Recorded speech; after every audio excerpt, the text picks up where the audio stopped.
Des défenses du consommateur, donc comme on le disait, 2008, on va changer, si regardez un petit peu. Jeu au niveau de la rotule, suite contrôle technique. Je sais pas si j'arrive bien à le faire. Si on le voit là. On a remplacé également une biellette anti-couple qui était craquelée. Ici on le voit bien là. Donc si on fait un effort dessus, on voit bien déchiré. Bon. Bref. Donc sur le bras on va tout changer. Regardez le cylindre qui dégage. Je la rotule. Bon là ça va. On change tout. Éléments de sécurité, pas de risque, on change tout. Comme toujours, on travaille avec des équipementiers de qualité notoires, reconnus.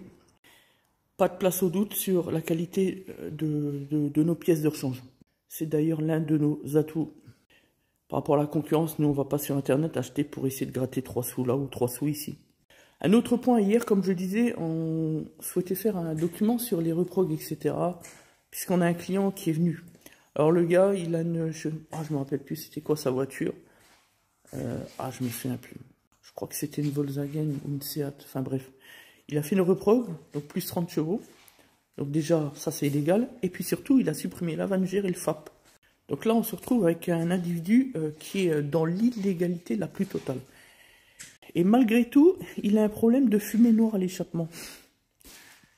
Ce qui est ni plus ni moins, d'une part, la démonstration, comme je l'ai toujours dit, que l'encrassement du moteur, enfin, lorsque vous allez au contrôle technique, la voiture passe pas et que ça fume noir. C'est jamais lié au FAP ou à l'EGR, mais toujours dans les combustions. Je l'ai tellement dit souvent. Ça, c'est la première preuve. Enfin, c'est la démonstration, on va dire. Mais au-delà de ça, le client, au départ, il pensait qu'en faisant une reprogrammation, il allait moins polluer. Et qu'en faisant une suppression de tous les dispositifs prévus sur son véhicule, là encore, il allait encore moins polluer.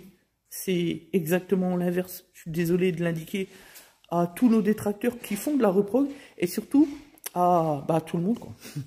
En réalité, supprimer les dispositifs anti-pollution et faire une reprogrammation moteur pour augmenter la puissance, ça n'a juste absolument, mais alors, aucun intérêt. Pas même celui de la contre-vérité sur la consommation de carburant. On vient vous promettre que vous allez moins consommer après une reprog. Connerie. Si, vous allez gagner 0,3%. Ça veut dire que lorsque vous faites un plein de 45 €, désormais vous en ferez un avec 41 €. Vous êtes à 4 € près? Ouais, fin du débat. Le problème, c'est que ces gens-là sont prêts à tout, y compris vendre leur grand-mère pour 2 € pour vendre à leur prestation de merde à des gens qui n'y connaissent rien. Je vous parle même pas de la fiabilité, les sanctions.